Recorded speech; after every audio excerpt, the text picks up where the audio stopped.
Yang pertama ada deskripsi modul, yaitu modul ini dikembangkan berdasarkan capaian pembelajaran dan juga tujuan pembelajaran di fase C di SD Pesantren Satya Wacana. Jadi ini sudah berkoordinasi dengan guru pengampu, yaitu guru kelas A dan juga guru kelas B.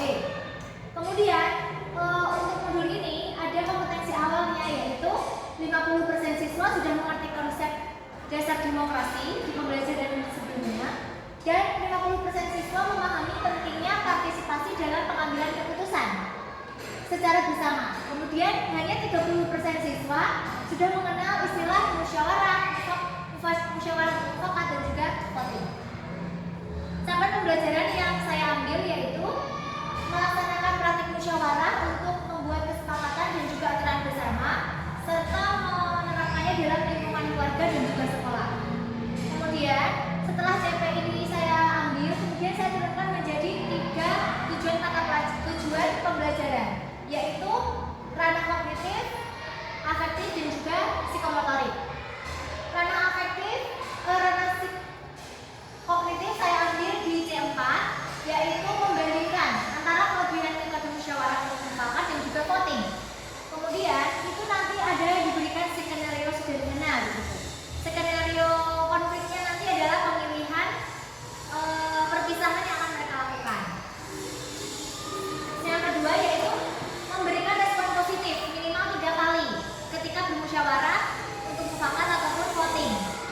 Kalau voting tentunya 1 kali ya. Kemudian yang ketiga ada di dalam situasi musyawarah kelas, siswa dapat mempraktekkan langkah-langkah musyawarah untuk mufakat dan voting sesuai dengan prosedurnya. Kemudian profil pelajar Pancasila yang saya ambil itu ada beriman, dimensi beriman, bertakwa kepada Tuhan Yang Maha Esa, dan juga berakhlak mulia. Elemen yang saya ambil itu alat beragama, yaitu melaksanakan hak dan juga kewajiban warga negara Indonesia. Terus dimensi yang kedua saya ambil adalah bernalar kritis, elemen kepedulian, yaitu menganalisis dan juga mengevaluasi penalaran serta prosedurnya.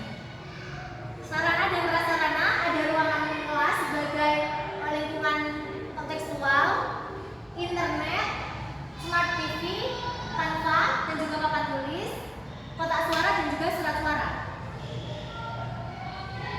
Kemudian pendekatannya yang saya pakai adalah saintifik dan metode pembelajaran discovery learning menurut Setiani Nur dan Wardani 2018 pada halaman 65. Metode pembelajarannya diskusi, simulasi, dan juga presentasi.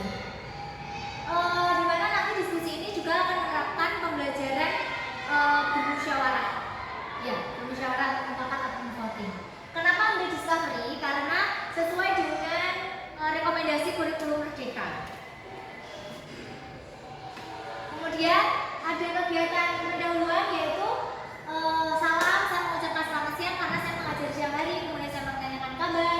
Begitu juga siswa menjawab dengan jawaban template, cuma guru juga mempersilahkan bahwa kalau ada yang sakit, ada yang betul-betul sedang pusing atas mereka. Kemudian doa dipimpin oleh salah satu siswa, tetapi karena ini jam terakhir jadi tidak ada doa di awal tentu. Kemudian ada apersepsi, di mana di dalam apersepsi ini saya bertanya, pernahkah kalian berdiskusi dengan teman-temannya untuk menentukan permainan yang akan dimainkan ketika istirahat, ketika di rumah, dan sebagainya. Siswa juga menjawab. Ada juga siswa yang bercerita, dia memilih mainan apa, dengan siapa, di mana, begitu. Kemudian saya juga memberikan motivasi. Motivasinya menceritakan sebuah kisah singkat di sebuah komunitas yang sudah saya lalui sebagai guru lalu, sehingga anak-anak termotivasi. Nah, motivasi yang saya berikan ini berkaitan juga dengan materinya, yaitu bermusyawarah. Nah, ketika itu saya berdiskusi dengan anak-anak bukan kelas ini tentang field trip. Jadi saya itu akan memotivasi mereka bagaimana cara bermusyawarah dengan baik. Kemudian saya juga menyampaikan tujuan. Tujuannya saya berikan sesuai dengan yang ada di atas tadi ya. Kemudian sintaks yang pertama di kegiatan itu adalah stimulasi atau stimulus. Guru memberikan stimulus. Saya memberikan 2 gambar, gambar 1 mengenai perpisahan acara dan gambar 2 mengenai perpisahan perpisahan yang ada untuk piknik begitu. Kemudian guru mengajukan pertanyaan romantis di stimulus. Untuk stimulusnya yaitu apa sih kelebihan dari gambar 1 dan kelebihan 2 kalau teman-teman milih, anak-anak milih gambar 1 dan gambar 2. Mereka mengutarakan pendapatnya. Nah, tetapi masalah tidak terselesaikan di situ karena masih ada sintaks yang kedua, yaitu mengidentifikasi masalah. Dari masalah tadi kelebihan dan kekurangan, siswa itu dibagi menjadi 2 kelompok dulu. Pertama, siapa dulu yang memilih piknik dan juga acara. Ternyata di dalam kelas itu ada yang memilih satu acara dan yang lainnya itu piknik. Jadi kami bersepakat ketika bermusyawarah itu semuanya piknik. Nah, piknik nanti saya bagi lagi. Ada yang ke pantai, yang ke gunung, kemudian ya yang ada di bioskop ataupun yang ke museum. Nah, dari 4 pilihan ini mereka milih, mereka mau masuk yang kemana. Nah, ini mereka memilih sendiri, kemudian kemudian bergabung. Nah, ternyata yang milih pantai ini siswanya banyak sekali. Nah, saya akan membagi lagi di yang memilih pantai itu menjadi 2-3 kelompok, ataupun mungkin di kelompok yang lain, di kelompok bioskop atau apa, pokoknya yang paling besar itu saya bagi lagi. Saya gimana mereka. Kemudian mengumpulkan informasi, karena tadi kan pertanyaannya kekurangan dan kelebihan. Nah, kekurangan kelebihan itu mereka boleh mengumpulkan datanya melalui sumber-sumber. Boleh mereka ke perpustakaan, buku-buku yang mereka punya, ataupun handphone juga misalnya di internet. Kemudian mengelola informasi, mereka mencatat argumen-argumen mereka, apa kelebihan kekurangannya atas pilihan mereka. Kemudian informasi ini disampaikan ke forum. Kemudian kelompok yang milih pantai, misalnya milih pantai juga menyampaikan kekurangan dari masing-masing pilihan yang tidak dipilih itu. Nah, sehingga nanti ada counter pendapat saling bermusyawarah. Itu mengelola informasi. Kemudian ada verifikasi, di mana guru juga memfasilitasi jalannya pengambilan keputusan, baik itu musyawarah mufakat, voting dan sebagainya. Nah, nanti apabila di musyawarah ini tidak tercapai dari 4 pilihan ini, akan dikecilkan lagi menjadi 2 pilihan, jadi lebih banyak. Nanti yang paling sedikit ini akan berkoalisi begitu. Kemudian ketika musyawarah masih belum terputuskan, akan diambil secara voting dengan menyediakan kotak suara dan juga surat suara, kertas suara begitu. Kemudian di generalisasi, kami menyimpulkan kegiatan hari ini, kegiatan yang akan diambil itu apa, piknik kemana gitu. Kemudian menghitung juga hasil votingnya kalau misalnya terjadi voting gitu. Kemudian di kegiatan penutup baru deh guru memberikan lembar evaluasi kepada peserta didik. Nanti akan ada di bawah lembar evaluasi seperti apa. Nah, kemudian direfleksikan, guru juga bertanya, apa yang menarik tentang pembelajaran hari ini, tantangannya apa, terus perasaan mereka bagaimana begitu.